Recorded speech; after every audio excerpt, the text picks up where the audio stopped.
Dans certains cas, dans certaines situations, vous allez certainement entendre nos parents nous dire, vos parents vous dire, vous êtes la relève de demain. Vous êtes la relève de demain. Qu'il soit vos parents ou même enseignants, etc. Ça dépend simplement du lieu où vous êtes et des différentes personnes qui vous donnent des conseils par rapport à certaines situations que vous pouvez faire devant eux ou traverser devant eux. Mais voyez-vous, dans cette phrase, il ne s'agit pas ici de l'âge. Il ne s'agit pas ici de l'âge. Parce que vous, il y a certaines personnes qui sont très jeunes mais qui prennent vite conscience de certaines réalités.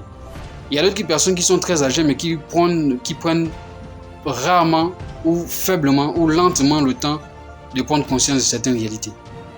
Donc, ici, la phrase intitulée vous êtes la relève de demain ne dépend pas forcément de l'âge de l'individu à qui on est tenté de promulguer ou encore de donner ce conseil. Lorsque nous posons par exemple le cas de Joseph, nous allons savoir simplement que Joseph était l'un des derniers enfants de son père. Il était l'avant-dernier, parce qu'après lui, il y avait, je crois, Benjamin. Donc, Joseph était l'avant-dernier enfant de son père. Mais lorsque nous regardons et étudions cette histoire, nous allons simplement comprendre que c'est Joseph qui a sorti son père ou encore ses parents de la famine qui avait tout le pays d'Égypte.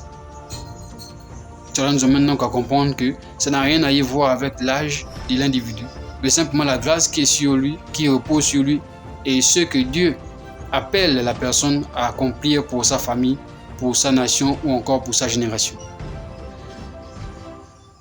Comme je dis, prendre le relais ne dépend pas de l'âge, ça ne dépend pas de ton âge, parce que tu peux comprendre certaines choses que même ceux qui sont plus âgés que toi ne comprennent pas. Tu peux être le plus petit dans la famille et sortir ta famille de la précarité. Tu peux être le plus petit de la famille, mais faire sortir ta famille de la souffrance, de la honte. C'est à ce niveau où encore vous êtes éprouvé, ou encore vous êtes poussé à comprendre de manière encore plus progressive certaines réalités. C'est à ce niveau où votre caractère sera connu, où votre caractère sera testé, votre caractère sera défié. Il y aura des gens qui viendront pour vous encourager, certains qui viendront pour vous décourager.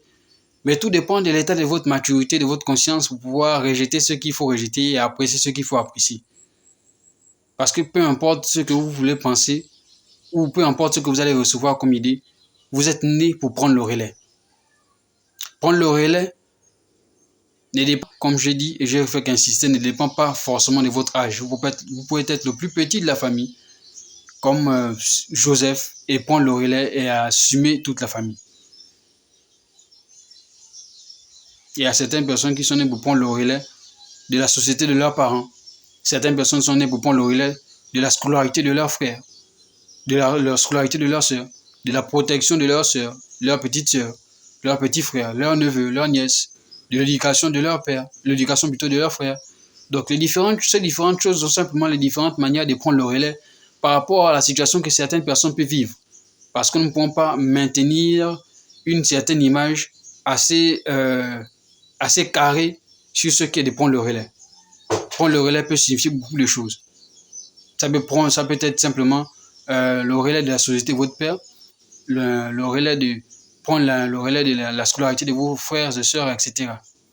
Dans certains cas, certaines personnes vont prendre le relais de le paiement, par exemple, des études de leurs frères, de leurs sœurs, le soin de leurs parents, des besoins de leurs parents. Et donc, tout cela se fait selon les moyens que vous avez eu par la grâce de Dieu, selon la force que vous avez, selon l'amour que vous portez pour les différentes personnes à qui vous êtes tenté de rendre ministère ou service, selon la foi que vous avez en Dieu pour pouvoir traverser et surmonter ces différentes situations, bien qu'elles ne sont pas toujours faciles. Et donc, en un mot, nous allons comprendre que Joseph était le plus petit, mais c'est Joseph qui a pris le relais pour assumer sa famille. Et même, je peux même aussi aller plus loin, assumer toute l'Égypte. Parce que voyez-vous, il n'y avait aucune personne dans sa génération pour promulguer, donner des conseils assez stables et assez clairs à son temps à Pharaon. Donc nous comprenons ici que prendre le relais dépend simplement de la grâce que nous avons premièrement et du cœur que nous avons, la conscience que nous portons. Pour ce qui est de la troisième partie, nous allons rapidement faire la suite.